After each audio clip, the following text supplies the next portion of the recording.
안녕하세요. 오늘 무슨 날인가요? 모른 척 하는 것 같은데, 오늘 바자회여서 아침에 문득 든 생각이 이 자리에 앉아 계시는데 마음은 콩밭에 가 있는 거 아닐까, 염려가 좀 되긴 합니다. 그래서 설교도 좀 짧게 해야 되는가 싶기도 한데, 준비한 분량은 2시간짜리예요. 어쨌든 5월 가정의 달 맞이해서 저희 찬양대회에서 가정과 관련된 찬송을 해주신 것 같습니다. 찬양 감사드리고요. 같이 기도하겠습니다.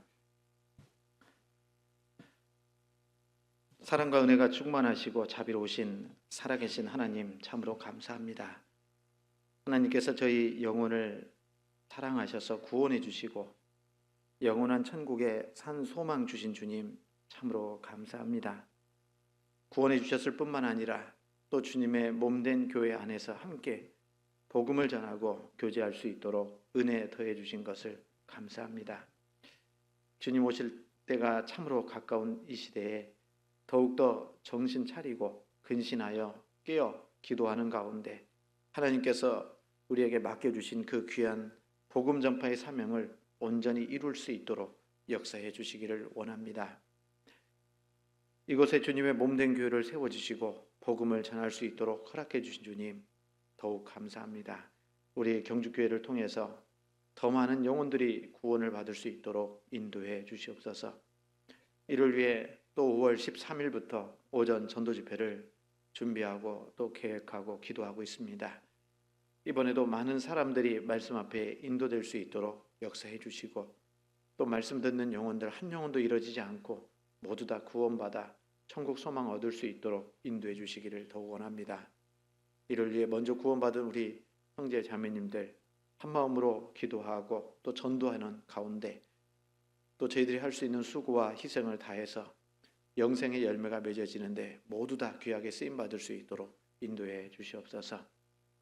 또 교회가 하고자 하는 그 모든 일들이 오직 주님의 선하신 뜻과 영광만이 나타날 수 있도록 인도해 주시옵소서. 모든 형편과 사정을 아시는 하나님, 우리 형제 자매님들 중에 여러 가지 시험과 고난과 핍박 속에 있는 분들 일일이 주님께서 함께 하셔서 그 모든 어려움들을 잘 이겨낼 수 있도록 역사해 주시고 또한 육신의 질병으로 고통받고 있는 형제 자매님들 건강 더욱 온전히 회복시켜 주셔서 남은 생에도 건강한 몸으로 주님과 복음 안에서 귀하게 살아갈 수 있도록 인도해 주시옵소서. 오늘도 귀한 주님의 말씀 앞에 나올 수 있도록 역사해 주신 것 감사합니다. 이 시간에도 주님께서 지혜와 총명을 더해 주셔서 전해지는 하나님의 말씀을 통해서 우리가 마땅히 어떻게 살아야 될지를 일깨울 수 있도록 도와주시기를 원합니다. 부득이한 사정으로 이것에 함께 참여하지 못한 분들도 어떤 형편에 있든지 주님께서 지켜주시고 또 있는 초소에서도 온전히 주님을 기쁘게 해드리는 귀한 삶을 살 수 있도록 역사해 주시고 다음에는 모두가 함께 또 말씀 안에서 교제 나눌 수 있도록 인도해 주시옵소서. 오늘도 모든 시종을 오직 주 성령께만 온전히 의지합니다. 예를 사랑하시는 예수님 이름으로 감사하며 기도드렸습니다. 아멘. 같이 성경 갈라디아서 5장을 보시겠습니다.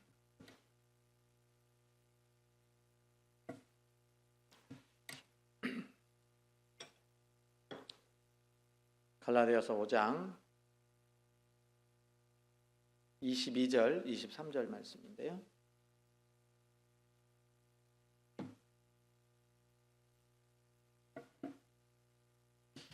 예, 22절, 23절 말씀 같이 한번 읽도록 하겠습니다. 오직 성령의 열매는 사랑과 희락과 화평과 오래 참음과 자비와 양선과 충성과 온유와 절제니 이 같은 것을 금지할 법이 없느니라. 여기까지요. 좀 전에 인사드린 것처럼 가정의 달이죠. 그래서 이번 달에는 내일 어린이날, 5월 8일 어버이날, 그리고 5월 21일이 무슨 날인지 아세요? 어떻게 잘하시네요. 예, 부부의 날 그리고 또 성년의 날이 있고 그래서 이렇게 여러 날들을 기념하고 또 빼놓지 못할 날이 스승의 날입니다. 그래서 우리 교회 학교 학생들 가르치고 계시는 우리 교회 학교 선생님들을 위해서도 같이 기도해 줄 수 있는 그런 시간들을 가졌으면 좋겠습니다. 그리고 또 가정을 잘 돌보고 또 아직까지 구원받지 못한 그 가족 중에 구원받지 못한 분들이 계시다면 한 번 더 기도하시고 또 간절한 마음으로 복음을 전할 수 있는 한 달이 될 수 있도록 하는 것이 좋겠다 싶습니다. 교회적으로도 많이 바쁜 한 달이 될 것 같습니다. 맞죠? 오늘 바자회 들뜬 마음으로 바자회를 하고 있는데 바자회도 있고 이 바자회를 할 목적은요. 봄과 가을에 바자회를 주로 하는데 바자회 춘계 바자회는 수익금은 전액은 아니네. 그 수익금을 이제 하계 수양회, 춘계 수양회, 추계 수양회 때 들어가는 그 비용을 이제 마련하기 위해서 저희가 춘계 바자회를 합니다. 그래서 오늘 나온 것 중에 작년에는 이제 저희가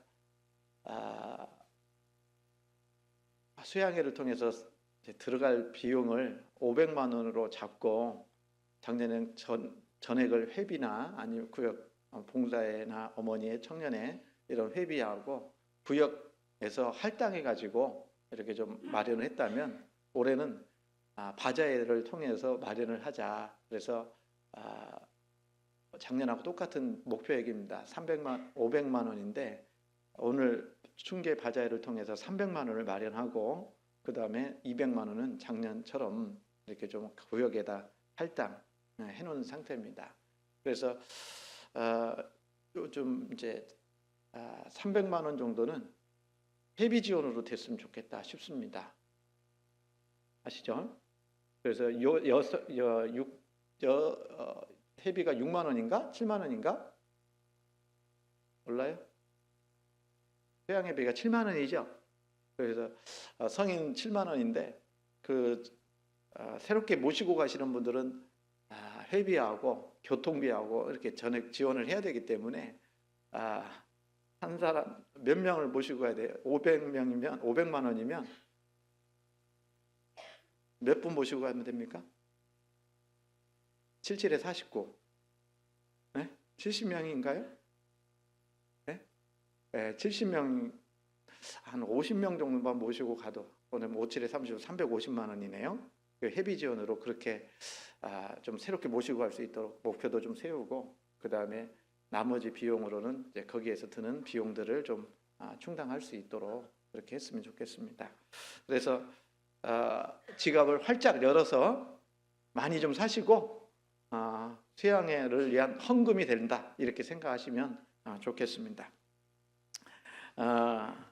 자주 말씀드렸지만 구원받은 그리스도인들은 자기 의지를 가지고 살아가는 것도 필요하지만 성령의 인도하심을 받아가면서 살아야 됩니다. 그래서 구원받고 신앙생활을 하는 데 있어서 자기 생각, 자기 뜻대로 살아가는 것이 아니고 성령의 인도하심 가운데 살아가야 되고 그 성령의 인도하심은 말씀을 벗어나서 인도하실 수가 없어요. 마치 기차가 레일 위만 달려가잖아요. 기차가 레일 위를 벗어나면 탈선했다고 그러잖아요. 움직일 수도 없습니다. 사고 난 겁니다. 그런 것처럼 성령의 역사는 말씀 안에서만 역사하신다. 그래서 성령의 인도하심을 받는다는 말을 다른 말로 얘기하면 말씀의 인도를 받아서 살아가는 것이다. 그래서 우리는 말씀대로 순종하고 말씀대로 살아가는 것이 그리스도인의 정상적인 신앙생활이다. 이렇게 말씀드릴 수 있습니다. 그리고 그 구원받고 이제 구원받을 때 성령께서 우리 각 사람에게 임하시거든요. 그리고 들어오셔서 이 성령께서 하나님의 말씀을 온전하게 깨달을 수 있도록 하십니다. 그래서 성령의 인도하심과 성령의 깨달음이 있는 거죠. 그리고 구약 성경에 나와 있는 구약 시대의 성령은 위에 임하시는 성령입니다. 그래서 들어오신 성령이 아니라 필요에 따라서 쓰시기도 하고 그렇지 않으면 이렇게 떠나는 성령입니다. 그렇기 때문에 다윗도 죄를 범하고 어떻게 했어요?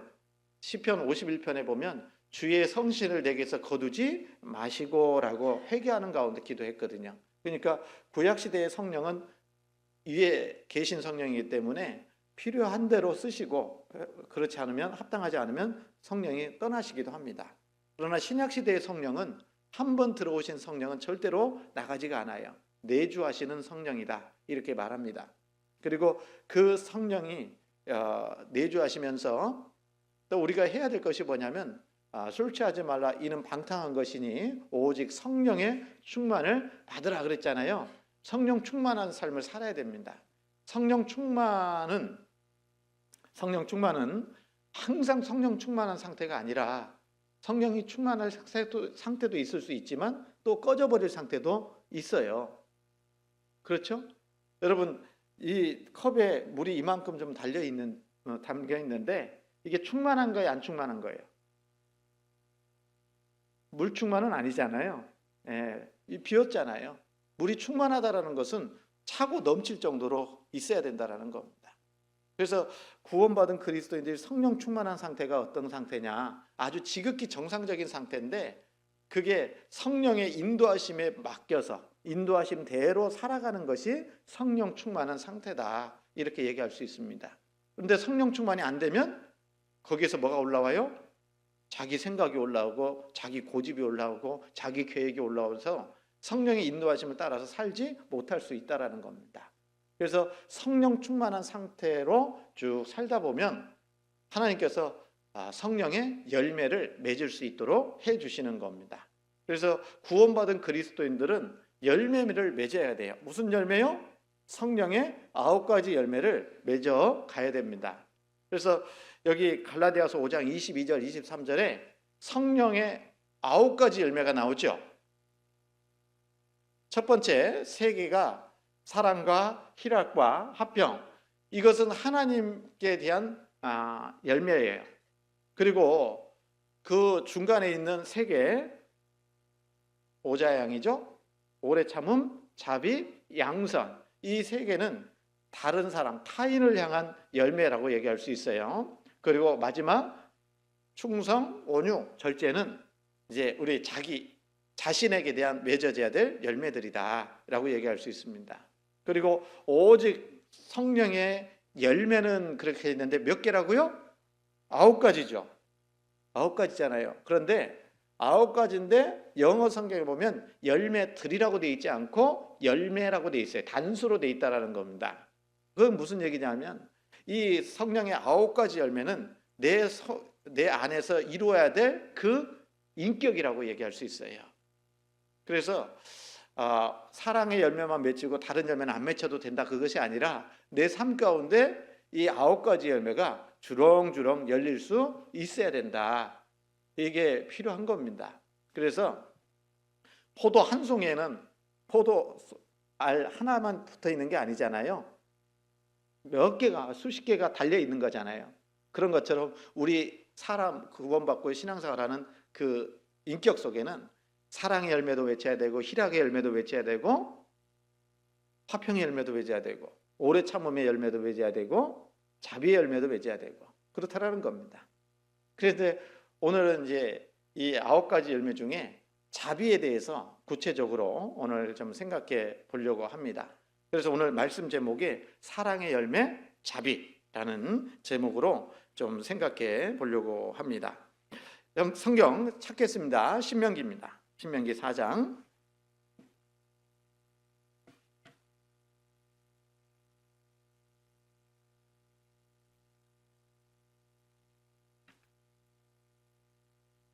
신명기 4장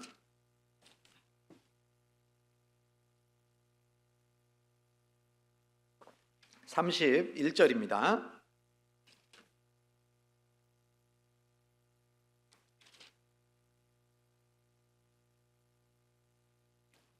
사장 31절 말씀 같이 한번 읽도록 하겠습니다. 내 하나님 여호와는 자비하신 하나님이심이라.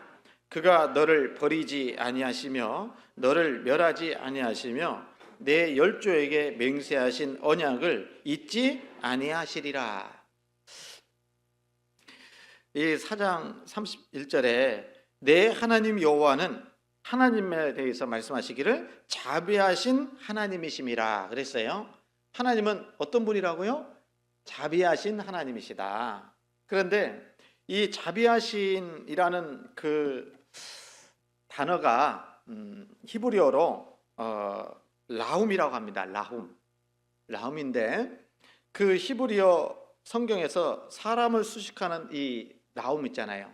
자비하신 이 단어로는 사람을 위해 수식할 때는 사용되지 않았다고 합니다. 오로지 하나님을 설명할 때 사용된 단어가 이 히브리어 라훔이에요. 자비입니다. 그런데 이 자비하신 하나님을 그래서 히브리어로 보면 엘 라훔 이렇게 설명합니다. 엘 라훔. 무엇인가 하나는 건져가야 되니까 히브리어로 자비가 뭐라고요? 라훔이다. 라훔. 라훔인데 자비하신 하나님 하면 엘 라훔이다 라고 얘기합니다. 이 하나님을 설명할 때 여러 가지가 있잖아요. 여호와 니시 하면은 출애굽기 17장에 나오잖아요. 주님은 여호와 하나님은 나의 기다. 승리케 하시는 하나님 설명하고 있잖아요. 그리고 여호와 이레 하면은 이렇게 길 가다 보면 이레 전기, 이레 뭐 설비 뭐 이런 거 보이더라고요. 교회 다니는 분인 것 같아요. 이레는 준비하시는 하나님. 그래서 창세기 22장에 하나님께서 아브라함이 이삭을 바쳤을 때 미리 준비하셨잖아요, 양을. 그래서 이렇게 하나님을 설명하는 그 단어들이 있는데 이 자비하신 하나님 하면 엘 라훔 이렇게 설명하는 겁니다. 그리고 이 성경 잡고 출애굽기 34장입니다. 출애굽기 34장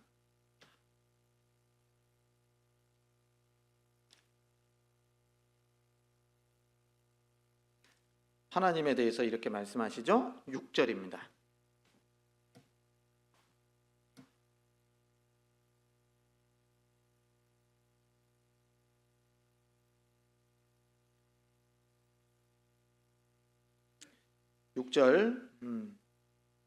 여호와께서 그의 앞으로 지나시며 반포하시되 같이 읽습니다. 여호와로라 여호와로라 자비롭고 은혜롭고 노하기를 더디하고 인자와 진실이 많은 하나님이로라. 하나님에 대해서 이렇게 말씀하고 있는데 이 여호와께서 그의 앞으로 지나시며 반포하시되 여호와로라 여호와로라 자비롭고 은혜롭고 노하기를 더디하고 인자와 진실이 많은 하나님이로라 이랬어요. 여기서 보면 하나님에 대해서 자비롭고 은혜롭고 그랬잖아요.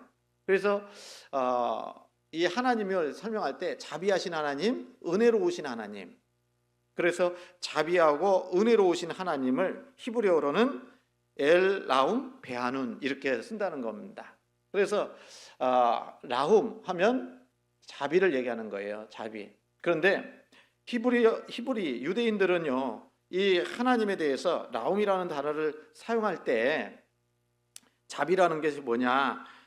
불쌍한 사람에게 연민을 갖다 은혜를 베푼다라는 뜻을 가지고 있는 게 자비죠. 잘 아시는 것처럼. 그런데 그 의미를 담고 있습니다. 그리고 라훔이라는 단어는 레헴이라는 단어에서 나왔다고 합니다. 파생했다고 그래요. 레헴은 뭐냐면요, 태요, 태. 자궁. 어머니의 자궁 있잖아요. 그 태를, 자궁을 의미하는 겁니다.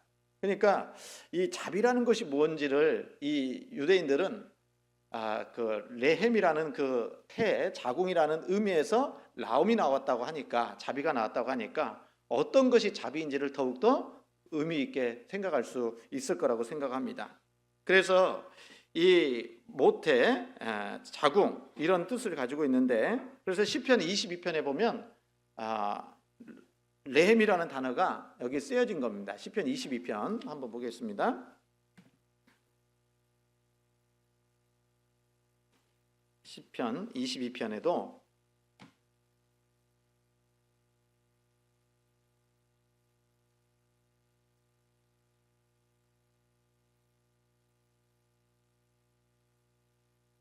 22편 10절에 보면 10절 11절 내가 날 때부터 주께 맡긴 바 되었고 모태에서 나올 때부터 주는 내 하나님이 되셨사오니 나를 멀리하지 마옵소서. 환난이 가깝고 도울 자 없나이다. 여기에서 10절에 내가 날 때부터 주께 맡긴 바 되었고 모태에서 나올 때부터, 이 모태가 레헴이라는 단어를 썼다라는 겁니다. 그러니까 이 자비하다라는 것은, 자비로운 뜻을 가진 이 라움이라는 히브리어 단어는 어머니가 자신의 그 태를 통해서 아이를 낳을 때 고통의 순간이 따르죠. 안 따라요? 힘 한번 싹 줬더니 애가 훅 나옵니까? 아니잖아요. 그래서 이 아이를 낳는 그 고통을 이제 겪게 되잖아요, 어머니들이. 그래서 그 산고를 겪고 난 후에 그 아이를 바라보면서요, 기쁨의 눈물을 흘리는 모성애의 깊은 사랑의 감정을 내포하고 있다, 이렇게 얘기합니다. 그러니까 잘 모르겠어요. 저는 잘 애를 안 낳아갖고. 그러니까 무슨 얘기냐면 우리 어머니들이 아이를 낳았잖아요. 산고를 겪어서 아이를 낳고 그 아이가 출생했어요. 내 아이가 됐어요. 그러면서 그 아이를 바라보는 그 마음, 그게 자비다, 이렇게 얘기하는 겁니다. 그래서 저는 아버지는 됐어도 어머니는 안 돼봐가지고 산고를 통해서 아이를 낳아본 적이 없으니까 이 자비라는 것이, 그러니까 어머니의 사랑과 아버지의 사랑은 좀 같아요? 좀 다른 것 같아요. 확실히 달라요, 실은. 그래서 아이를 키울 때 보면 이런 거 있잖아요. 여러분, 저기 아이가 밥을 먹어야 돼, 안 먹어야 돼요? 먹어야 되잖아요. 그래야 정상적으로 자라잖아요. 근데 아버지의 반응은 뭐예요? 지 알아서 크면 먹겠지, 배고프면 먹겠지 하는데 어머니는 쫓아다니면서 먹여요, 입에다. 표현 차이는 있을 수 있지만 어쨌든 사랑의 모습은 좀 다른 것 같아요. 그래서 이 자비라는 것은 어머니의 사랑처럼, 자녀를 향한 어머니의 사랑처럼 하나님이 우리를 그렇게 사랑하신다는 거예요. 그게 자비입니다. 네. 그래서 자비는 레헴, 모태에서 나왔다, 자궁이라는 그 뜻을 가지고 있다라는 것을 생각하면 어머니가 자녀를 사랑하는 그 사랑, 그것보다 더 큰 사랑이 하나님의 사랑이죠, 물론. 그래서 어머니의 그 자녀를 위한 사랑을 나타낼 때 자비다, 이렇게 얘기할 수 있는 겁니다. 그래서 이 이사야서에도 보면 하나님의 자비가 말씀하고 계십니다. 성경 이사야서 46장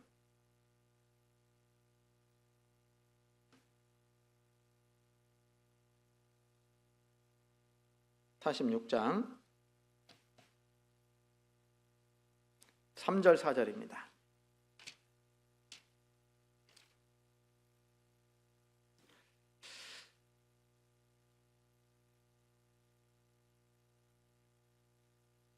야곱 집이여, 이스라엘 집에 남은 모든 자여, 나를 들을지어다. 배에서 나무로부터 내게 안겼고 태에서 나무로부터 내게 풍기운 너희여, 너희가 노년에 이르기까지 내가 그리하겠고 백발이 되기까지 내가 너희를 품을 것이라. 내가 지었은즉 안을 것이요 품을 것이요 구하여 내리라. 이게 하나님의 자비를 얘기합니다.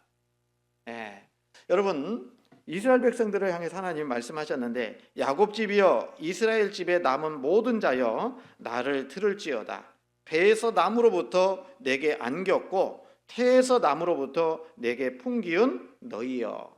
하나님이 자비를 가지고 우리를 바라보시는 거죠. 어떻게 바라봅니까?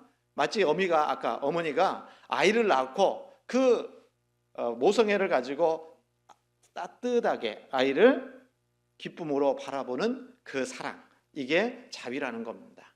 하나님이 지금도 그렇게 하실까요, 안 하실까요?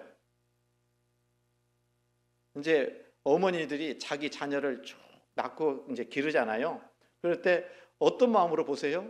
왼수요? 정말 사랑이잖아요. 그 사랑의 마음으로 자기 자녀를 바라보듯이 하나님께서 우리를 구원해 주시고 또 구원받은 우리를 그렇게 어머니가 자기 자녀를 사랑하는 마음으로 보시듯이 그렇게 보고 계신다라는 겁니다. 그래서 이 4절에 내게 안겼고 내 태에서 나무로부터 내게 풍기온 너희여 너희가 노년에 이르기까지 내가 그리하겠고, 우리가 늙을 때까지도 하나님이 그렇게 사랑으로 자비로 안아주시겠다라는 겁니다. 그리고 여기 그리하겠고 백발이 되기까지 내가 너희를 품을 것이라. 내가 치었은즉 안을 것이요 품을 것이요 구하여 내리라. 하나님의 자비가 그와 같다라는 겁니다. 하나님의 자비는 우리가 구원받을 때부터 주님 앞에 갈 때까지 끝까지 놓지 않고 사랑으로 이끌어 주시겠다라는 겁니다. 백발이 될 때까지라고 그랬죠? 노년이 될 때까지, 백발이 될 때까지 끝까지 하나님이 너희를 품고 너희를 지었으니 안을 거고 구하여 내리라 라고 말씀하십니다. 그게 하나님의 자비의 사랑입니다. 여러분, 이 하나님은요 사랑 많잖아요. 사랑이시잖아요. 이 하나님의 자비를 충분히 설명할 때 말씀드릴 수 있는 게 이 마태복음 23장입니다. 마태복음 23장에 보면 예수님이 말씀하시기를 예루살렘아 예루살렘아 선지자를 죽이고 내게 파송된 자들을 돌로 치는 자여 그 암탉이 그 새끼를 날개 아래 모은 것과 함같이 너희를 모으려 한 일이 몇 번이냐. 암탉은 위험하면 병아리 새끼를 있잖아요. 병아리 새끼가 말이죠. 병아리를 어떻게 합니까? 그 품에 안잖아요. 숨기잖아요. 그렇게 하듯이 하나님이 구원받은 성도들을 정말 품에 안고 쭉 인도해 가시는 거예요. 그게 하나님의 사랑입니다. 그런데 이 성경에 보니까 하나님은 구약 성경에 보니까요 질투하시는 하나님도 나와 있고 자비하시는 하나님도 나와 있죠. 이스라엘 백성들에게 신명기가 출애굽 1세대들이 광야에서 다 죽고 이제 모세가 가나안 땅에 들어가기 직전에 출애굽 2세대 사람들에게 뭘 말씀하셨냐면 하나님의 말씀을 쭉 설명해 주신 겁니다. 그러면서 너희가 들어가는 가나안 땅에 들어가서 하나님을 등지고 우상 숭배를 하고 죄를 범하면 하나님은 반드시 심판한다라는 말씀을 주셨어요. 그러면서 하신 말씀이 왜 그렇게 하시느냐? 하나님은 질투하시는 하나님이시기 때문에 그렇다라고 말씀하셔요. 여러분, 하나님의 속성 중에 뭐가 있냐면 사랑의 반대말은 자주 얘기하지만 사랑의 반대말은 증오, 미움이 아니라 무관심이라고 그랬죠? 하나님은 우리를 사랑하시니까 질투를 하시는 거예요. 그런데 그 질투하시는 하나님 앞에 이스라엘 백성이나 우리 구원받은 성도들이 우상 숭배하고 죄 가운데 살아가면 하나님은 질투하실까요, 안 하실까요? 하시는 겁니다. 그래서 질투하시는 하나님이기 때문에 심판하신다 이렇게 말씀하시는 거예요. 성경 신명기 보시겠습니다. 4장.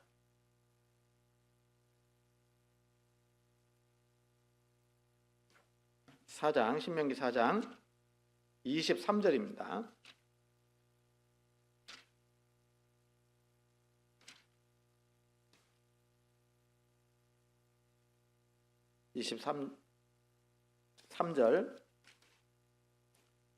23절 너희는 스스로 삼가서 너희 하나님 여호와께서 너희와 세우신 언약을 잊어버려서 내 하나님 여호와께서 금하신 아무 형상의 우상이든지 조각하지 말라. 내 하나님 여호와는 소멸하는 불이시요 질투하는 하나님이시니라. 하나님은 어떤 분이라고요? 질투하시는 하나님이시다. 이걸 히브리어로 엘칸나 그러더라고요. 칸나가 질투한다 이런 뜻입니다. 그래서 하나님은 질투하시는 하나님이시다. 왜 그렇게 하느냐?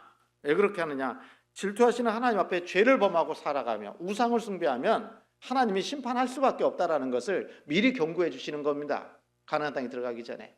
성경 25절입니다. 25절에 내가 그 땅에서 아들을 낳고 손자를 얻으며 오래 살 때에 만일 스스로 부패하여 무슨 형상의 우상이든지 조각하여 내 하나님 여호와의 앞에 악을 행함으로 그의 노를 어떻게 한다고요? 격발하면, 하나님의 노를 격발하면 내가 오늘날 천지를 불러 증거를 삼노니 너희가 요단을 건너가서 얻는 땅에서 속히 망할 것이라. 너희가 거기서 너희 날이 길지 못하고 전멸될 것이니라. 여호와께서 너희를 열국 중에 흩으실 것이요 여호와께서 너희를 쫓아보내실 그 열국 중에 너희의 남은 수가 많지 못할 것이며 너희는 거기서 사람의 손으로 만든 바 보지도 못하며 듣지도 못하며 먹지도 못하며 냄새도 맡지 못하는 목석의 신들을 섬기리라. 왜 이렇게 합니까? 하나님 왜 이렇게 심판해요? 질투하시는 하나님이시기 때문에 그래요. 그래서 가나안 땅에 들어가서 그들이 우상 숭배를 하게 되면 하나님은 질투의 하나님이시기 때문에 반드시 심판하시겠다. 그래서 전 세계 흩어버릴 것이고 그곳에서도 너희들이 원하지 않지만 우상 숭배를 하게 될 것이다. 이렇게 말씀을 하는 겁니다. 하나님의 심판의 결과예요. 왜요? 질투하시는 하나님이기 때문에. 그런데 그 질투하시는 하나님이 계시지만 그러나 하나님은 또 다른 하나님의 속성이 뭐예요? 자비하신 하나님이시다라는 겁니다. 그래서 처음에 읽은 것처럼 하나님은 질투하는 하나님도 되시지만 자비하시는 하나님도 되시는 거다라고 말씀하시는 겁니다. 그래서 29절에 보시면 질투하시는 하나님만 계시면 문제가 되겠지만 자비하시는 하나님이 계세요. 29절. 그러나 내가 거기서 내 하나님 여호와를 구하게 되리니 만일 마음을 다하고 성품을 다하여 그를 구하면 만나리라. 이 모든 일이 내게 임하여 환난을 당하다가 끝날에 내가 내 하나님 여호와께로 돌아와서 그 말씀을 청종하리니 내 하나님 여호와는 자비하신 하나님이심이라. 그가 너를 버리지 아니하시며 너를 멸하지 아니하시며 내 열조에게 맹세하신 언약을 잊지 아니하시리라. 여러분, 하나님은 질투하시는 하나님도 되시지만 그 이어서 하신 말씀이 자비하신 하나님이시다. 그렇기 때문에 그러나 내가 거기서 어디입니까?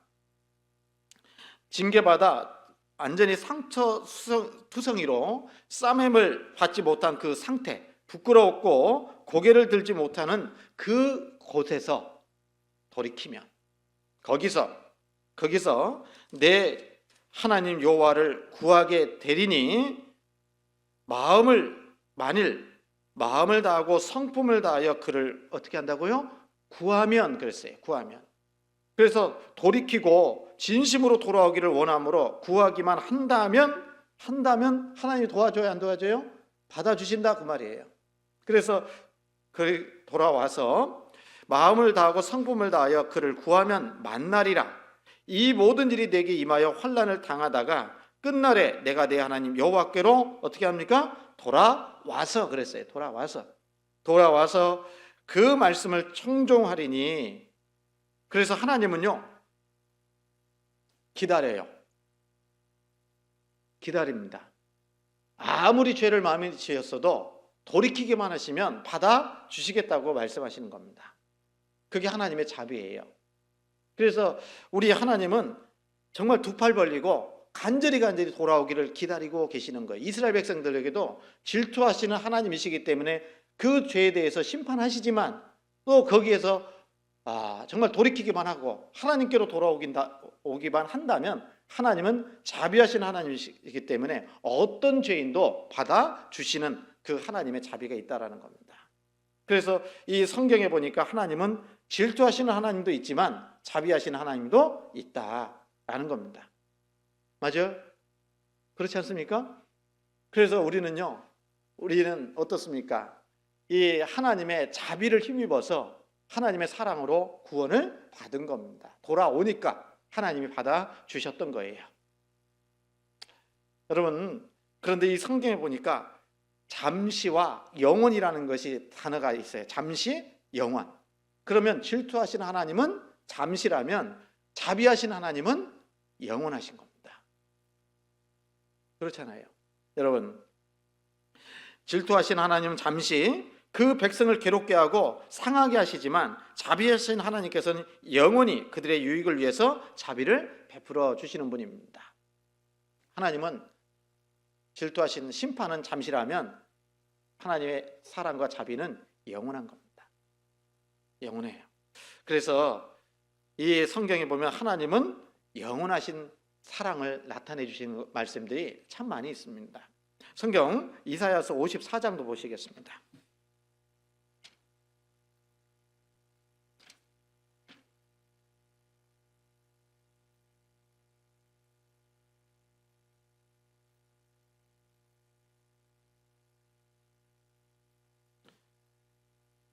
이사야서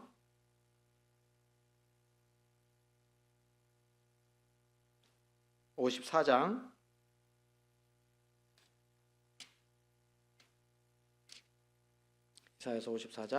7절입니다. 같이 7절 8절 같이 읽습니다. 내가 잠시 너를 버렸으나 큰 긍휼로 너를 모을 것이요 내가 넘치는 진노로 내 얼굴을 내게서 잠시 가리웠으나 영원한 자비로 너를 긍휼히 여기리라. 내 구속자 여호와의 말이니라. 내가 잠시 너를 버렸으나 큰 긍휼로 너를 모을 것이요 그랬잖아요. 하나님 보시기에는 이스라엘 백성들이 예수님을 십자가에 못 박아 죽임으로 말미암아 전 세계 흩어져서 심판받는 것은 잠시예요. 그러나 하나님의 자비는 영원한 것이다 라고 말씀하십니다. 그래서 하나님께 감사할 수밖에 없잖아요. 우리가 고난받는 것도 잠시입니다. 영원한 영광은 영원한 겁니다. 그래서 시편에 보면 30편에 보면 그 노염은 잠깐이요 그 은총은 평생이로다. 저녁에는 울음이 기숙할지라도 아침에는 기쁨이 오리로다 그랬잖아요. 아세요? 여러분 그 하나님의 노여하시는 것은 잠깐이지만 그 은총은 평생이다 라고 말씀하셔요. 그래서 이런 말씀을 우리가 생각해 보면 내가 고난받는 것도 잠시예요. 네? 징계받는 것도 잠시라는 겁니다. 그러나 하나님께서 베푸시는 그 은총은 자비는 사랑은 영원한 겁니다. 그래서 이 이스라엘 백성들이 애굽에 하나님 앞에 불순종함으로 인해서 예루살렘이 멸망을 당했잖아요. 그 슬픔을 기록한 것이 예레미야 애가잖아요. 예레미야 선지자는 그 내용을 쭉 슬픔을 쭉 기록한 것이 예레미야 애가인데 그 가운데서도 소망이 있다, 기쁨이 있다 이렇게 말씀을 하십니다. 왜 그런지 아세요? 성경 예레미야 애가 3장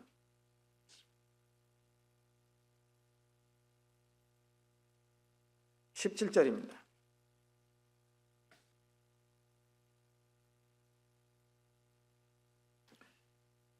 (3장 17절)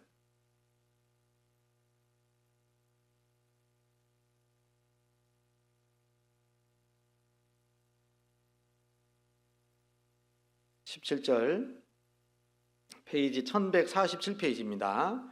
주께서 내 심령으로 평강을 멀리 떠나게 하시니 내가 복을 잊어버렸음이요 스스로 이르기를 나의 힘과 여호와께 대한 내 소망이 끊어졌다 하였도다. 그랬죠? 고난받는 겁니다. 이 예루살렘이 멸망하는 것을 보면서 얼마나 마음이 애탔는지 몰라요. 그리고 18절에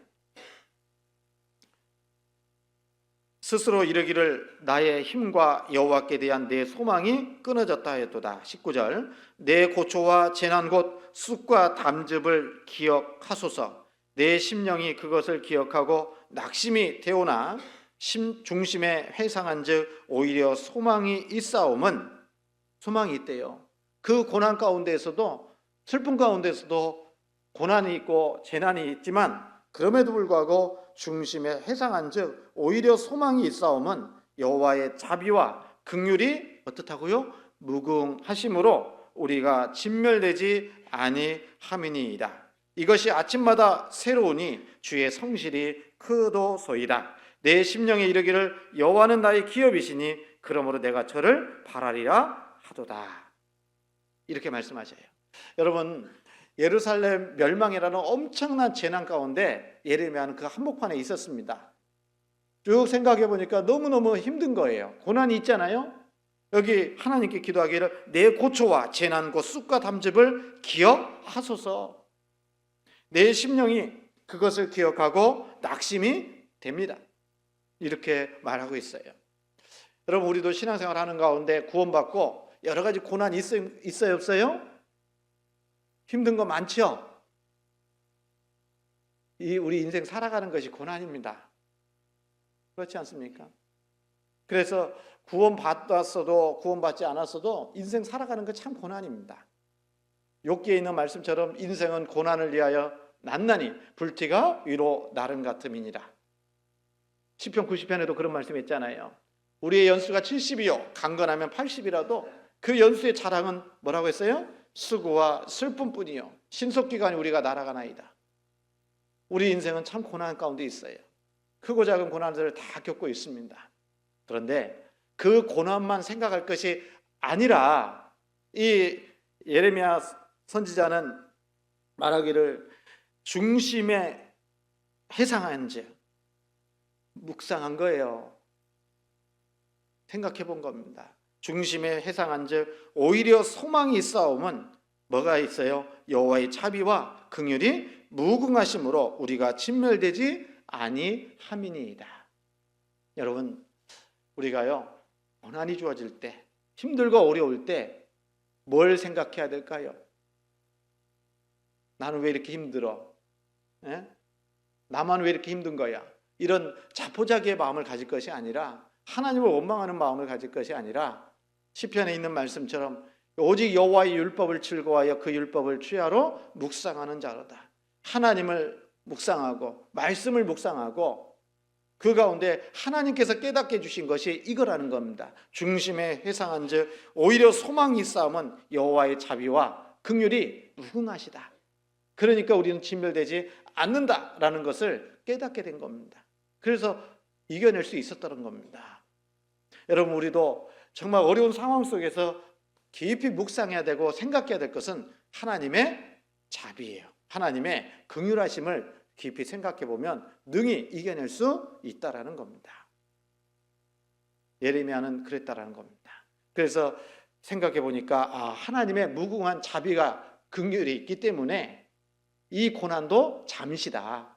하나님의 영원한 자비와 사랑이 도와주실 거다. 이런 것을 생각할 수 있다라는 겁니다. 그래서 하나님 앞에 잠시 받는 고난이 있어요. 고린도후서에서 그렇게 말씀하셨습니다. 그런데 우리에게 주어질 영원한 영광은 중한 것이고 영원한 것이다 라고 말씀하고 계신 겁니다. 여러분, 하나님은 자비하신 하나님이셔요. 질투하시는 하나님도 있지만 자비하신 하나님이시다. 그리고 이 고린도후서에 보니까 이렇게 또 말씀하십니다. 성경 고린도후서 1장 3절에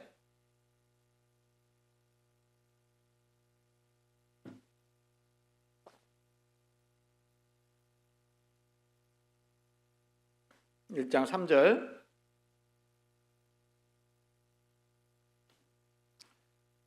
(1장 3절입니다) 같이 읽습니다. 그는 우리 주 예수 그리스도의 하나님이시요 아버지시요 모든 위로의 하나님이시며 찬송하리로다. 그는 우리 주 예수 그리스도의 하나님이시요 자비의 아버지시요. 그랬어요. 하나님은 뭐라고 했어요? 자비의 아버지시다. 하나님은 자비의 아버지시다.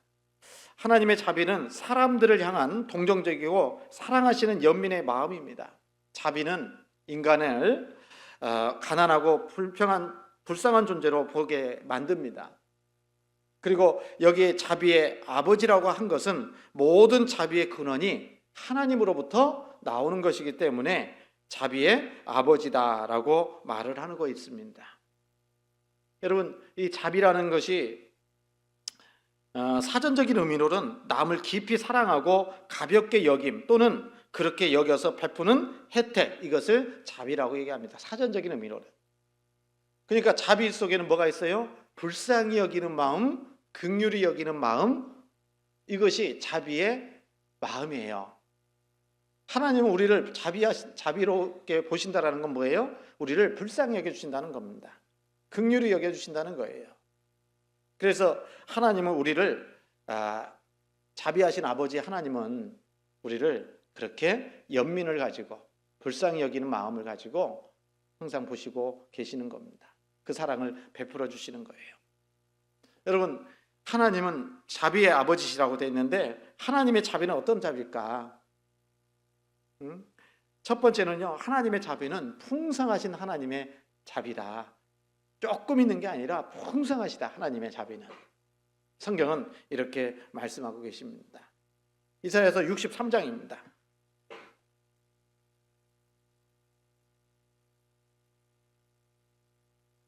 63장 7절입니다.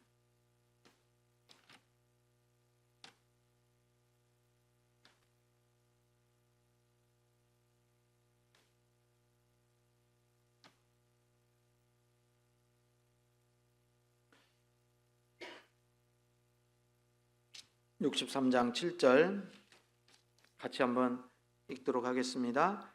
내 여호와께서 우리에게 베푸신 모든 자비와 그 찬송을 말하며 그 긍휼을 따라 그 많은 자비를 따라 이스라엘 집에 베푸신 큰 은총을 말하리라.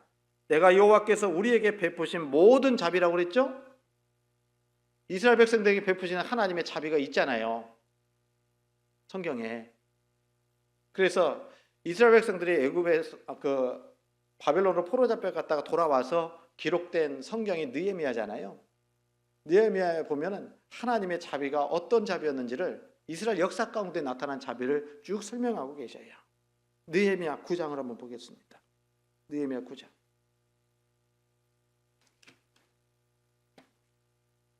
느헤미야서 에스라, 느헤미야, 에스더, 욥기, 시편, 잠언 이렇게 갑니다.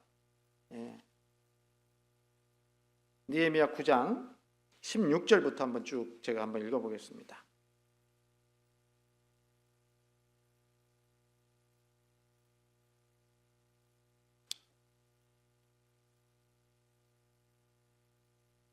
(740페이지) 저희와 우리 열조가 교만히 하고 목을 굳게 하여 주의 명령을 듣지 아니하고 기억하며 주께서 저희 가운데 행하신 기사를 생각지 아니하고 목을 굳게 하며 패역하여 스스로 한 두목을 세우고 종되었던 땅으로 돌아가고자 하였사오나 오직 주는 사유하시는 하나님이시라. 은혜로우시며 긍휼히 여기시며 더디도 하시며 인자가 풍부하심으로 저희를 버리지 아니하셨나이다. 이스라엘 백성들이 애굽에서 나와서 정탐꾼 보냈잖아요, 12사람. 그리고 돌아가자 했을 때에도 그때도 하나님의 인자와 사랑이, 자비가 있었다라는 겁니다. 그리고 또 저희가 18절에 또 저희가 송아지를 부어 만들고 이르기를 이는 곧 너희를 인도하여 애굽에서 나오게 하신 하나님이라 하여 크게 설만하게 하였사오나, 죄졌죠? 모세가 시내산에 올라갔는데 생각보다 늦게 내려오니까, 더디 내려오니까 밑에서 아론을 중심으로 해가지고 뭐 만들었어요? 금송아지를 만들었잖아요. 우상숭배에 바로 빠져버린 겁니다. 그래서 하나님 앞에 설만하게 행하였지만 19절 주께서 연하여 긍휼을 베푸사 저희를 광야에 버리지 아니하시고 낮에는 구름 기둥으로 길을 인도하시며 밤에는 불기둥으로 그 행할 것을 비추사 떠나게 아니하셨사오며 또 주의 선한 신을 주사 저희를 가르치시며 주의 만나로 저희 입에 끊어지지 않게 하시고 저희의 목마름을 인하여 물을 주시사 40년 동안을 들에서 기르시되 결핍함이 없게 하심으로 그 옷이 헤어지지 아니하였고 발이 부르지 아니하였사오며 또 나라들과 족속들을 저희에게 각각 나누어 주심에 저희가 시온의 땅 곧 헤스본 왕의 땅과 바산 왕 옥의 땅을 차지하였나이다. 주께서 그 자손을 하늘의 별과 같이 많게 하시고 전에 그 열조에게 명하사 들어가서 차지하라고 하신 땅으로 인도하여 이르게 하셨으므로 그 자손이 들어가서 땅을 차지하되 주께서 그 땅 가나안 거민으로 저희 앞에 복종케 하실 때에 가나안 사람과 그 왕들과 본토 여러 족속을 저희 손에 붙여 임으로 행하게 하심에 저희가 견고한 성들과 기름진 땅을 취하고 모든 아름다운 물건을 채운 집과 파서 만든 우물과 포도원과 감람원과 허다한 과목을 차지하여 배불리 먹어 살찌고 주의 큰 복을 즐겨 싸우나 또 이래도 죄를 범했다. 그럼에도 불구하고 하나님은 자비로우신 하나님은 그들을 용서해 주시고 그들을 끝까지 지켜주셨다. 진멸되지 않게 하셨다. 이렇게 말씀하시는 겁니다. 여러분, 이스라엘 백성들의 역사를 보면 어때요? 어때요? 자비가 참 풍성하신 것 같죠? 우리는 어때요? 우리도 구원받고 신앙생활 하는 가운데 하나님 앞에 정말 잘못하는 것들 많죠? 그래서 하나님의 자비가 풍성하기 때문에 우리가 지금까지 살아오는 거예요, 실은요. 네? 그래서 자비하신 하나님 안에서 우리가 살아가고 있는 겁니다. 그게 분명한 사실입니다. 이스라엘 역사를 보니까 그래요. 그래서 이스라엘의 역사는 우리에게 교훈이 되잖아요. 그러니까 나도 하나님 앞에 불순종하고 하나님 앞에 죄를 짓고 그리고 하나님이 나를 사랑하시기 때문에 징계도 하시지만 그러나 그 가운데서도 죽이지는 않았잖아요. 지금도 징계하셔도요 적당하게 하십니다. 적당하게. 그래서 성경 말씀에 보면 내 죄가 100이라면 나를 징계하신 것은 50밖에 안 된다. 징계를 받으려면 죄를 100을 졌다면 그에 합당하게 어떻게 해야 돼요? 100이라는 것을 심판을 받아야 되는데 우리가 받은 징계와 심판은 50밖에 안 된다. 이렇게 말씀하시는 거예요. 그래서 하나님의 자비는 풍부하시다. 그렇죠. 그리고 하나님의 자비는 영원하신 자비예요. 영원하신 자비. 그리고 하나님의 자비는 기이한 자비입니다. 우리가 머리로 이해할 수 없는 자비를 하나님이 베풀어 주시는 겁니다. 그래서 깊이 연구해야지, 생각해야지 하나님의 그 자비하심을 더욱더 깨달을 수가 있는 겁니다. 그래서 하나님은 자비하신 하나님이시다라고 말씀하시고 또 하나님의 자비는 차별이 없는 하나님의 자비예요. 유대인이 이방인 따지지 않는 하나님의 자비가 있는 겁니다. 그래서 그 자비하심을 하나님이 우리가 받고 살아가고 있는 겁니다. 그렇죠? 그래서 이 자비를 다른 말로 얘기하니까 불쌍히 여기는 거예요. 불쌍히 여김을 다른 말로 얘기합니까? 긍휼입니다. 긍휼. 여러분, 그래서 제가 이 말씀을 쭉 생각하면서 자비하신 하나님을 어떻게 말씀을 드려볼까 했더니 팔복 중에 하나가 생각이 나더라고요. 긍휼히 여기는 자는 극인히 여김을 받을 것이요. 그 말씀 기억하십니까? 성경 마태복음 5장입니다.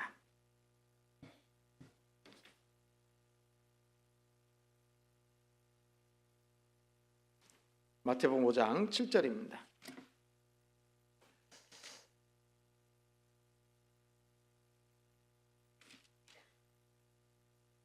마태복음 5장 7절 같이 한번 읽도록 하겠습니다. 긍휼히 여김을 받을 것이미요 그랬어요. 긍휼히 여기는 자는 복이 있나니 저희가 긍휼히 여김을 받을 것이미요. 여러분, 긍휼히 여긴다라는 것은 아까 말씀드린 것처럼 불쌍히 여긴다, 자비를 베푼다 이런 의미를 가지고 있습니다. 그래서 하나님의 사랑은 여기 말씀하신 것처럼 긍휼로 나타나는 거예요. 불쌍히 여기는 것으로 나타나는 겁니다. 그래서 긍휼히 여기는 자는 하나님께 복을 받는 겁니다. 여러분, 긍휼히 여기는 하나님의 사랑 때문에 아무리 큰 죄인도 구원받을 수가 있었던 겁니다. 하나님의 긍휼은 어떻게 나타납니까? 죄인을 구원하는 것으로 긍휼을 나타내 주신 거예요. 그래서 에베소서 이 2장에 보니까 이런 말씀이 있는데 에베소서 2장 3절 보입니다. 에베소서 2장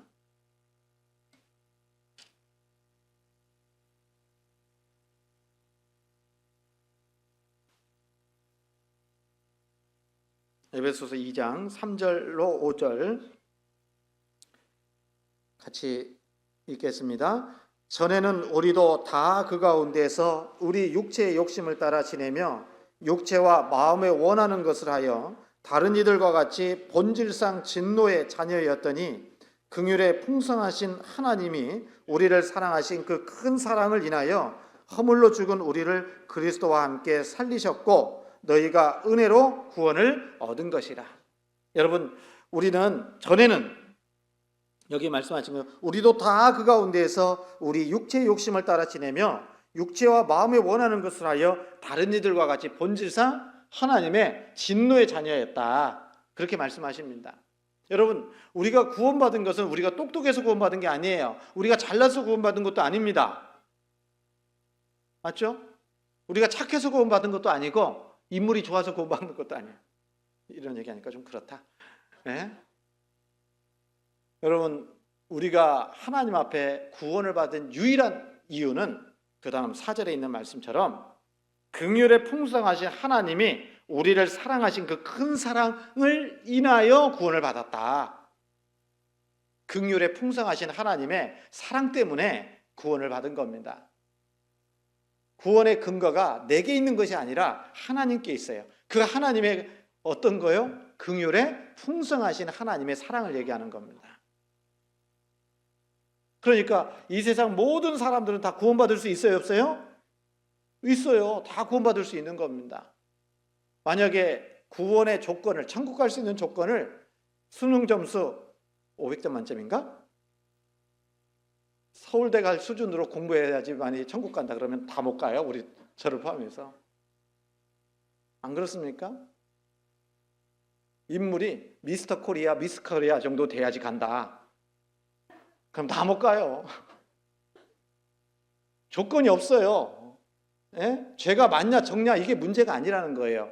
구원은 무조건 하나님이 우리를 사랑하시는 그 큰 사랑 때문에, 불쌍히 여겨주시는 그 긍휼하심 때문에 우리가 구원을 받은 거예요. 그래서 너희가 은혜로 구원을 얻었다라고 말씀하시는 겁니다.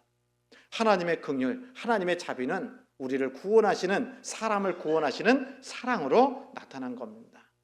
그래서 베드로전서 1장에서도 찬송하리로다 우리 주 예수 그리스도의 아버지 하나님이 그 많으신 긍휼대로 우리를 거듭나게 하셨다, 이렇게 말씀하신 겁니다. 여러분, 구원의 근거는 전적인 하나님의 사랑과 자비다, 이렇게 말하는 겁니다. 그래서 하나님의 사랑은, 긍휼은 사람을 구원하는 것으로 나타난 겁니다. 그래서 우리가 구원받은 거예요. 맞죠? 디도서 3장에서도 보면 하나님이 우리를 구원하시되 우리의 행한 바 의로운 행위로 말미암지 아니하고 오직 그의 긍휼하심을 조차 중생의 시선과 성령의 새롭게 하심으로 하셨다, 이렇게 분명히 말씀하십니다. 여러분, 우리는 하나님이 우리를 불쌍히 여겨주시는 그 사랑 때문에 구원을 받은 겁니다. 그 사랑을 통해서 우리가 구원받았던 겁니다. 맞죠? 아침에도 우리가 암송했잖아요. 미가서 7장 9절 보면 다시 우리를 긍휼히 여기셔서 우리의 죄악을 발로 밟으시고 우리 죄를 깊은 바다에 던지시리이다, 그렇게 하신 거예요. 우리 죄를 용서해 주시는 것은 우리가 똑똑해서가 아닙니다. 다시 얘기하면 하나님의 불쌍히 여겨주신 그 긍휼하심으로 구원을 얻게 된 겁니다. 그 사랑을 우리가 받은 거예요. 그리고 이 마태복음 아까 5장에 있는 말씀 팔복 있잖아요. 그것은 구원과 신앙과 그 다음에 구원 후의 영광까지 쭉 말씀하시는 것이 이 마태복음 5장에 있는 팔복입니다. 그래서 처음에 심령이 가난한 자는 복이 있나니 천국이 저희 것이며 라는 것은 구원을 얘기하는 겁니다. 애통하는 자는 복이 있나니 저희가 위로를 받을 것이며, 이 또한 구원을 얘기하는 거예요. 그래서 영혼 구원받기 위해서는 마음이, 심령이 가난해야 구원받을 수 있어요. 그렇죠? 그리고 죄의 말씀을 들었을 때 자기 죄에 대해서 하나님 앞에 애통하는 마음을 가져야지만이 위로를 받을 수 있어요. 무슨 위로? 죄사함의 위로를 받을 수 있다라는 겁니다. 그 다음에 이제 그리스도인의 인격을 얘기하는 거예요. 온유한 자는 복이 있나니 저희가, 그렇게 쭉 나오죠? 그렇잖아요. 그래서 이 긍휼히 여기는 자는 복이 있나니 저희가 긍휼히 여김을 받을 것이며, 이 말도 그리스도인의 인격을 얘기하는 거예요. 그러니까 하나님이 우리에게 왜 긍휼을 베풀어 주셨어요? 하나님의 긍휼을 나타내라고, 인격으로 나타나게 하라고. 그래서 하나님이 우리에게 긍휼히 여김을 받는 자는 복이 있나니 이렇게 말씀하신 겁니다. 저희가 긍휼히 여김을 받을 것이다. 여러분, 그래서 우리는 긍휼하심을 받았어요, 안 받았어요? 받았잖아요. 그러면 받았으면 어떻게 하라고요? 그 긍휼하심은 하나님의 긍휼을 나타내 보여야 된다. 그래야 된다라는 겁니다. 그래서 긍휼히 여김을 받은 자는 복이 있나니 저희가 긍휼히 여김을 받을 것이며 이렇게 말씀하신 겁니다. 여러분, 그래서 우리는 다른 사람들에게 긍휼을 베풀어야 돼요? 안 베풀어야 돼요? 베풀어야 돼요. 긍휼을 다른 말로 자비라고 했잖아요. 그래서 성경에 보면 자비를 나타내야 된다라고 말씀해 주고 계시는 겁니다. 누가복음 6장입니다.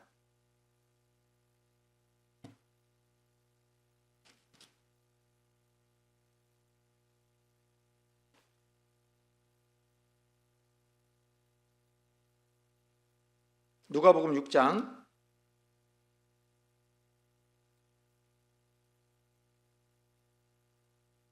누가복음 6장 같이 한번 짧은 말씀이니까 36절입니다.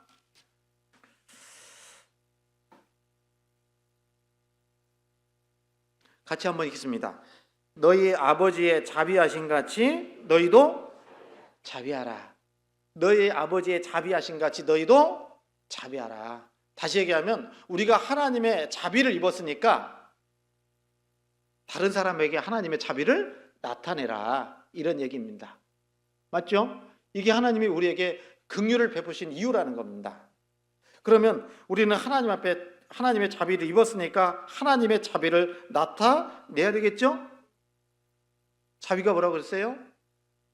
어머니가 자기 자녀를 끔찍히 사랑하는 것처럼, 불쌍히 여겨주는 것처럼 그렇게 형제 자매들에게 또 다른 사람들에게 그 자비를 보여야 된다, 나타내야 된다라고 말씀하시는 겁니다.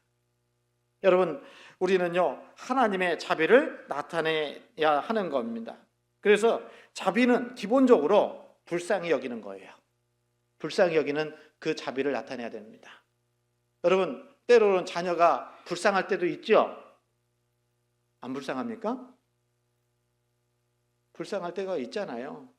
그게 사랑이잖아요. 그래서 자비를 다른 말로 얘기하면 불쌍히 여겨주는 거예요. 다른 사람에게. 하나님은 우리를 불쌍히 여겨주셨잖아요. 맞죠? 그래서 그 긍휼을 베풀어서 우리 죄를 용서해 주셨잖아요. 하나님은 이런 마음입니다. 에스겔서 찾겠습니다. 에스겔서 18장 23절입니다.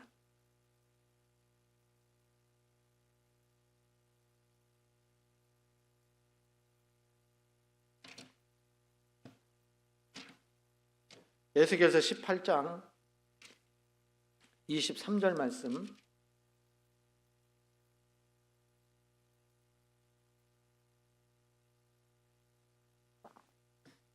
말씀, 같이 한번 읽겠습니다. 나 주 여호와가 말하노라. 내가 어찌 악인의 죽는 것을 조금인들 기뻐하리야. 그가 돌이켜 그 길에서 떠나서 사는 것을 어찌 기뻐하지 아니하겠느냐. 하나님은 죄인도 악인도 죽는 거 원하지 않는다. 돌이키고 돌아오기를 원하신다라고 말씀하셔요. 32절입니다. 32절 같이 읽습니다. 나 주 여호와가 말하노라. 죽는 자의 죽는 것은 내가 기뻐하지 아니하노니 너희는 스스로 돌이키고 살지니라. 하나님은 살기를 원하셔요. 돌이키기를 원하십니다. 그래서 하나님의 무궁한 자비와 사랑이 우리를 구원해 주셨다라는 겁니다. 그래서 그 하나님의 자비를 가지고 우리가 살아가야 되잖아요. 네? 자비를 베풀어야 되잖아요. 그래서 불쌍히 여겨주는 그 사랑을 가지고 살아야 되는 겁니다. 자비는 또 다른 말로 용서하는 겁니다. 용서.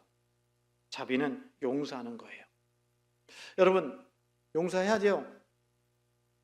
우리 하나님이 우리를 불쌍히 여겨주셨기 때문에 우리 죄를 다 용서해 주셨잖아요. 용서 받았어요. 그래서 이 마태복음에 보면요, 18장에 보면 베드로가 예수님께 물어보잖아요. 형제가 나에게 잘못하면 몇 번을 용서해 줘야 됩니까? 7번까지 용서하면 됩니까? 예수님 말씀하셔요. 70번에 7번까지도 용서하라고. 70번에 7번이면 몇 번인지 아시죠? 77에 49, 490번. 490번까지 용서하고 491번째 확 쏘아 붙이면 됩니까? 그건 아닐 겁니다. 계속해서 용서해 주라고, 영원히 용서해 주라고 그렇게 우리에게 가르쳐 주고 계셔요. 하나님의 자비는 용서입니다. 용서예요. 성경 에베소서 4장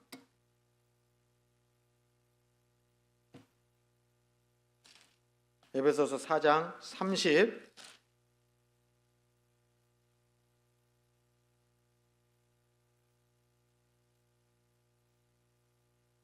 에베소서 4장 32절 같이 읽습니다. 서로 인자하게 하며 불쌍히 여기며 서로 용서하기를 하나님이 그리스도 안에서 너희를 용서하신과 같이 하라. 서로 인자하게 하며 불쌍히 여기며 서로 용서하기를 하나님이 그리스도 안에서 너희를 용서하신과 같이 하라. 용서하라. 여기 서로 인자하게 하며 불쌍히 여기며 서로 용서하기를 똑같은 말입니다. 우리는 불쌍히 여겨주는 그 마음을 가지고 용서해야 됩니다. 이방인들도 용서해야 되고요. 구원받은 형제자매들이 나한테 실수하고 잘못한 것도 용서해야 되는 거고. 맞죠? 아까 마태복음 아까 18장에 나와 있는 그거예요. 마음으로 용서하지 않으면 하나님의 용서도 용서받을 수 없다라는 거예요, 실은요.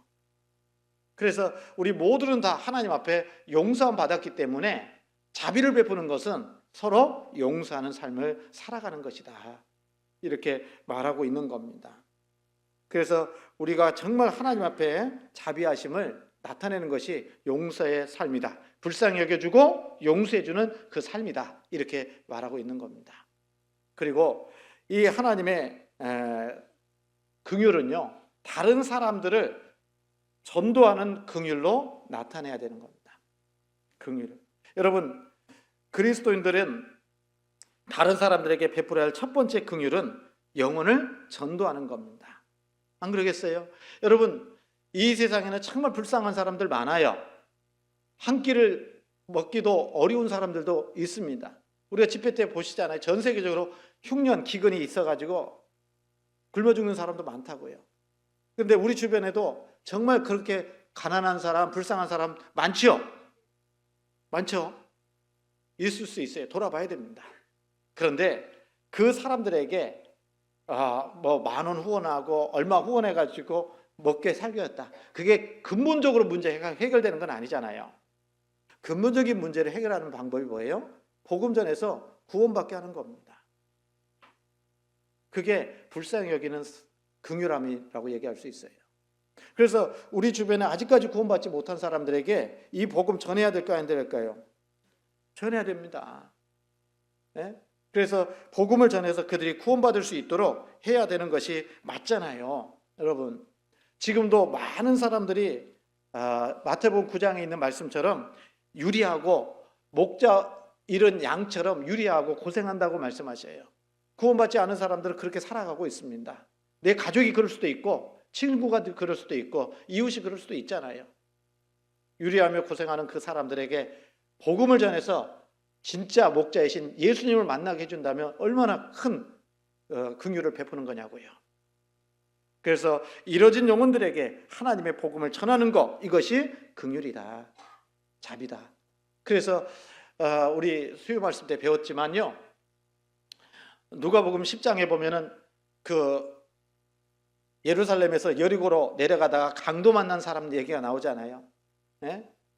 제사장도 지나가고 레인도 지나가고, 그런데 한 사람 선한 사마리아인이 그 강도 만난 사람을 치료시켜주고, 그리고 주막으로 데려가서 다시 올 때까지 부비가 더 들면 줄 테니까 치료해달라고 하잖아요. 그리고 그 율법사에게 물어보잖아요. 뭐라고? 이 세 사람 중에 누가 참된 이웃이냐? 뭐라고 했어요? 자비를 베푼 자니이다. 자비를 베푼 사람이 참된 이웃이다라고 얘기하잖아요. 그때 말씀한 겁니다. 여러분, 너도 그와 같이 하라. 그런데 이 율법사에게 가르쳐주고 싶었던 게 뭡니까? 너는 바로 강도 만난 자다, 이런 얘기예요. 예수님을 만나지 않으면 치료받을 수 없다, 살 수 없다, 이걸 얘기하는 겁니다. 그 강도 만난 사람이 바로 우리라는 거예요. 그래서 예수님을 만나서 치료받았죠. 받았어요, 받았어요? 그런데 살기는 살았는데 치료를 완전하게 받으려면 교회 가운데 있어야 돼, 계속. 그래서 하나님 우리를 양육해 주시는 거예요. 예? 살리기만 했지 완전하게 건전하게 치료받은 건 아니거든요. 그래서 교회 거 주막에다 두고 치료해 달라고 부탁을 한 겁니다. 그랬으면 이제 치료함 받았죠? 치료함 받고 있죠, 계속. 그럼 어떻게 됩니까? 진짜 참된 이웃으로서의 삶을 살아가라는 거예요.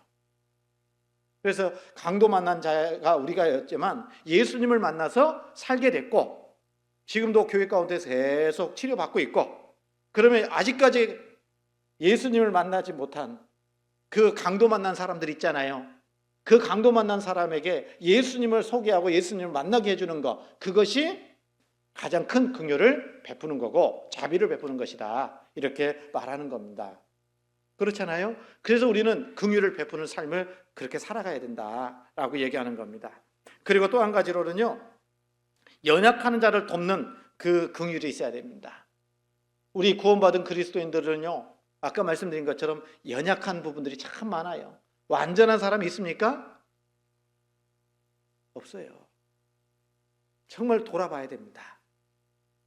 그래서 우리 구원받고 신앙생활 하는데 내 주변에 신앙적으로도 성경에 보면요, 육에 속한 사람, 육신에 속한 사람, 신령한 자, 이렇게 구분해서 말씀을 하십니다. 근데 그런 구분되는 말씀 있잖아요. 구분되는 말씀 있잖아요. 이 사람은 육신에 속한 사람, 육에 속한 사람, 신령한 자, 그것을 다른 사람에게 적용해야 될까요? 나에게 적용해야 될까요? 예? 저 사람은 육신에 속한 사람이구만, 저 사람은 신령한 사람이구만, 그렇게 다른 형제자매들을 판단하라는 얘기가 아니라 스스로 나는 하나님 앞에 육신에 속한 자인지 신령한 자인지 스스로 생각하고 교훈받고 경계해서 신령한 자로, 육신 믿음이 강한 사람으로 자라가야 될 것을 말하는 겁니다. 다른 사람 판단하라는 얘기가 아니에요. 그 판단하라고 주신 말씀이 아니라는 겁니다. 그런데 우리 주변에는 신앙적으로 연약하고 환경적으로도 연약한 사람이 있어요, 없어요?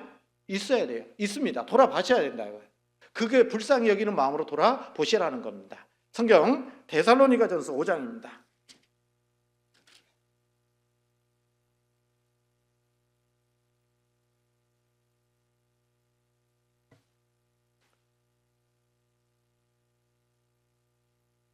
데살로니가전서 5장 14절 말씀입니다. 14절.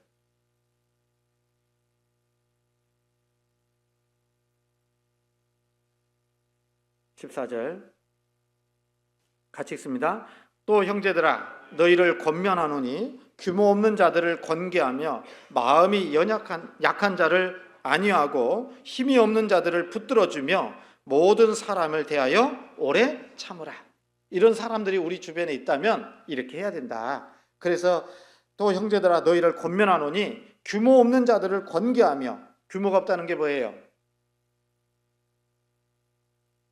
제대로 신앙생활 못하는 겁니다. 그러니까 여기 데살로니가 후서에도 보면 규모 없는 자들을 말씀하시면서 일하기 싫어하는 사람 먹게도 하지 말라고 하시고요, 일만 만드는 사람들이 있다, 이렇게 얘기합니다. 그래서 일을 만들 것이 아니라 규모 있게 일을 만들어 가야 돼요. 해야 됩니다. 그래서 규모 없는 자들을 권계하며, 그래서 이 죄송한 얘기지만 이렇게 살아가는 모습 보면 진짜 이게 질서가 안 잡혀 있는, 삶의 질서가 안 잡혀 있는 모습도 보게 돼요. 규모 없는 겁니다. 여러분, 우선순위를 바로 하고 살아야 됩니다. 우선순위. 먼저 할 것은 먼저 하고 나중에 할 것은 나중에 하고, 그렇죠? 중요한 일부터 먼저 하고 안 해도 되고 안 해도 되는 문제를 뒤로 하고, 그렇게 해야 되잖아요. 그런데 규모 없는 게 뭐예요? 안 해도 될 일을 하고 있어. 중요한 일을 뒤로 제쳐놓고. 그 규모 없는 겁니다. 그래서 우리는 규모 없는 자들은 그런 모습을 보면 권면해주고 훈계하라는 얘기예요. 권계하고, 그 다음에 마음이 약한 자를 어떻게 돼요? 안위하고 위로해주고. 마음이 약한 사람들, 심령이 좀 상해 있는 분들은 거기에다가 막 쏘아 붙여야 됩니까? 위로해줘야 됩니까? 위로해주고 안위하고. 또 이제 막 구원받고 신앙생활 하시는 분들한테는요, 편안하게 좀 신앙생활 할 수 있도록 좀 도와주고요. 먼저 구원받은 사람들이. 네? 그게 하나님이 불쌍히 여겨주시는 자비를 베푸는 모습이에요. 우리가. 그리고 힘이 없는 자들을 붙들어주고 모든 사람을 대하여 오래 참으라 그랬죠? 오래 참으라. 그리고 아까 말씀드린 것처럼 남을 용서하는, 다른 사람을 용서해야 됩니다. 이게 불쌍히 여겨주는 겁니다. 긍휼을 베푸는 겁니다. 여러분, 자주 말씀드렸는데요. 세상에 나가서 구원받고 신앙생활하는 형제자매들 고생 많을까 안 많을까요? 정말 이리 가서 얻어맞고 저리 가서 얻어맞고 심령이 상할 대로 상할 경우가 많이 있을 겁니다. 그렇죠? 그런데 세상 사람들은요, 구원받지 않은 사람들은 구원받은 우리들을 갖다가 위로할까요? 더 뜯어먹으라고 할까요? 위로하기는요, 더 힘들게 만들죠. 그래서 우리 형제자매들은 아까 서로 인자하게 하며 용서하고 그랬잖아요. 불쌍히 여기고. 그리고 서로 위로해줘야 돼요. 여러분, 교회 안에서 위로받으셔야 됩니다. 말씀으로 위로받고 하나님의 위로가 있는 곳이 이 교회여야 됩니다. 그렇지 않습니까? 형제자매들을 어느 세상에 어떤 사람도 우리를 위로해주지 않아요. 육신의 가족들도 그렇지 않습니다. 오히려 육신의 가족들이 더 핍박합니다. 안 믿는 가족들. 그래서 우리 형제자매들이 서로 용서하고 서로 위로해주고 서로 격려해주고 그렇게 살아가는 것이 긍휼을 베푸는 삶이다. 이렇게 얘기할 수 있는 거예요. 자비의 삶이에요. 그래서 여러분 아까 시작할 때 성령의 9가지 열매 중에 가운데가 다른 사람들을 위한 거라고 그랬죠? 그 다른 사람들을 위해서 우리가 내가 아닌 타인을 위해서 자비를 베풀어야 되는데 용서해야 되고 위로해주고 격려해주고 그렇게 해야 될 겁니다. 여러분 우리 경주교회 형제자매들 다 그렇게 하고 계시죠? 속된 말로 못 잡아먹어서 하는 그런 건 아니잖아요. 그러면 안 됩니다. 그래서요, 용서해야 됩니다. 위로해줘야 됩니다. 격려해줘야 됩니다. 그리고 다른 사람의 허물과 단점이 보이면 사랑은 허물을 덮어주는 거라고 했어요.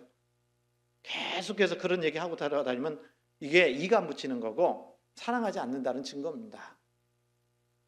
맞잖아요, 여러분. 그래서 다른 형제자매들 허물이 보이고 약점이 보이면 눈 감아줘야 돼요. 기도해줘야 됩니다. 그게 사랑으로 행하는 모습일 겁니다. 용서해주고 그렇게 해야 돼요. 그렇게 합시다. 그래서 진짜 위로는 내가 교회에서 위로받았다, 하나님의 말씀으로 위로받았다, 이런 간증을 통해서 내가 살아야 될 거야. 살아야 될 겁니다. 그것이 교회가 힘있게 복음 전할 수 있는 방법입니다. 그러지 않겠어요? 그런 모습을 볼 때 기쁨으로 살아갈 수가 있잖아요. 한 주간 너무 힘들게 살았는데 교회 와서 일주일에 정말 주일날 교제를 말씀을 통해서 또 형제자매들과의 교제를 통해서 내가 위로받고 간다, 이렇게 생각하면 좋잖아요. 한 주의 삶의 힘을 어디서 얻어요?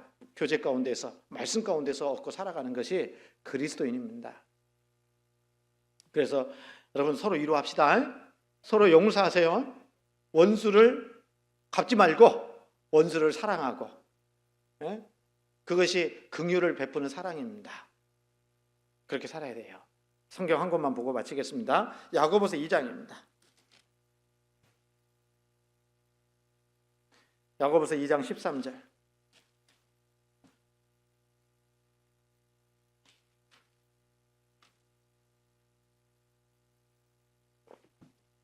야고보서 2장 13절 같이 한번 읽겠습니다. 긍휼을 행하지 아니하는 자에게는 긍휼 없는 심판이 있으리라. 긍휼은 심판을 이기고 자랑하느니라. 여러분, 모든 사람들은, 구원받은 그리스도인들은 다 하나님 앞에 서야 됩니다. 맞죠? 하나님 앞에 서야 되잖아요. 여전히 구원받고 신앙생활을 하는 가운데 우리는 부족한 게 참 많습니다. 너무너무 부족한 게 많아요.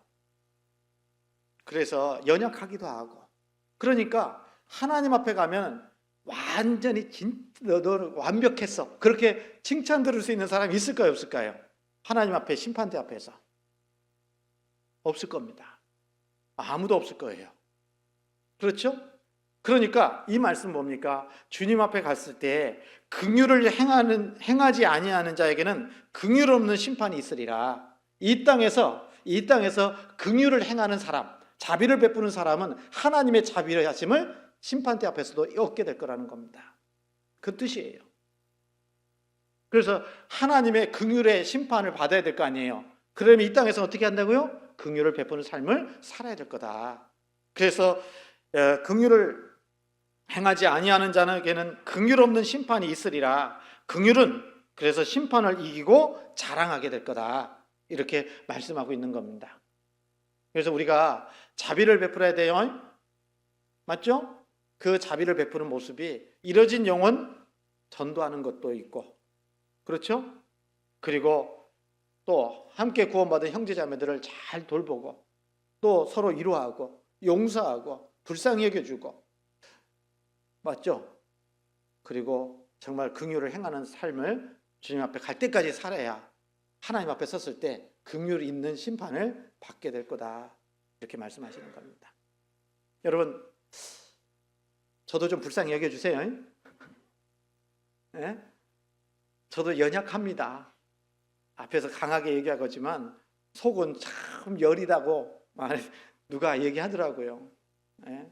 그래서 서로 불쌍히 여겨주셔야 됩니다. 네, 그렇게 삽시다. 그래서 아침에 우리 은장이 학교 하는데 우리 은장 회장님이 그런 말씀 들으셨잖아요. 우리 집의 아내는 전화번호부에 로또라고 써놨다고. 로또.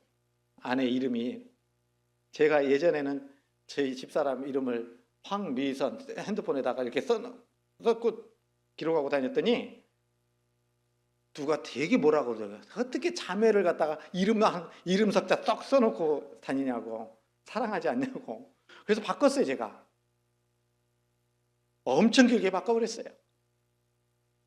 그런데 거기다가 내 인생의 로또 그렇게는 안 썼습니다. 로또가 뭐예요? 로또라고 왜 썼어요? 안 맞으니까. 부부도 너무 안 맞아요. 교회 형제자매들도 맞는 사람 한 분도 없을 거예요. 똑같은 사람 없잖아요. 맞죠? 그러니까 우리가 안 맞으니까 불쌍히 여기는 마음으로 맞춰주고, 그렇죠? 용서하고 이해하고 격려하고 그렇게 살아라. 이게 긍휼의 삶이다, 이렇게 말하는 겁니다. 가정에서도 마찬가지고 교회에서도 마찬가지고 내 삶의 모든 현장에서 하나님의 자비를 베푸는 삶을 삽시다. 그렇게 살기를 하나님이 원하십니다. 기도하겠습니다. 저희를 사랑하시고 늘 함께해 주시는 살아계신 하나님, 감사합니다. 오늘도 귀한 시간에 하나님의 말씀을 배울 수 있게 해주시고, 또 우리가 마땅히 어떠한 삶을 살아야 될지를 일깨워 주시는 것 감사합니다. 남은 생에도 오직 주님께서 은혜와 사랑으로 축복해 주시고, 또 하나님의 뜻을 온전히 이루어가는 귀한 삶을 살 수 있도록 항상 도와주시기를 원합니다. 이외에 있는 모든 시간들도 오직 주님께만 온전히 의지합니다. 저희를 사랑하시는 예수님 이름으로 기도드렸습니다. 아멘.